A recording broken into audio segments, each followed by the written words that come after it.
এই যে তথাকথিত ভালো তৃণমূল চাটন, ওই দিকে নাম লেখালেও কিন্তু বাঁচা যায় না। আজকে যেভাবে 21শে জুলাই এই চাটনদের সভার দিকে যাচ্ছিলেন আশিস ব্যানার্জি, তো তাকে যেভাবে অপমান করা হয়েছে, অপদস্থ করা হয়েছে, কেউ তো প্রতিবাদ করেনি, ওদের নেতারা তো এসে পাশে দাঁড়ায়নি।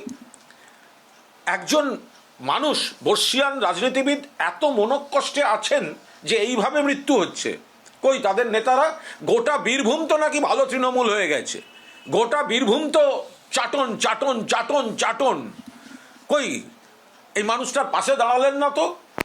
আজ এই মুহূর্তেও তার ফেসবুকে যান, তার কিন্তু মমতা বন্দ্যোপাধ্যায়ের ছবি সেখানে। কোনোদিন হয়তো উনি চাপ দিয়ে তাকে শিবির বদল করানো গিয়েছে, কিন্তু মমতা বন্দ্যোপাধ্যায়ের বিরুদ্ধে একটা শব্দ বলেননি। আমাদের কাছে একাধিক সূত্রে খবর আছে উনি কিন্তু চাপের মুখে ওদিকে গিয়েছিলেন।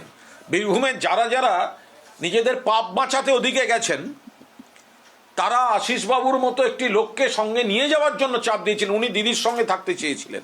এগুলো আসছে, এগুলো পুলিশ খোঁজ নিক সত্যি না মিথ্যা।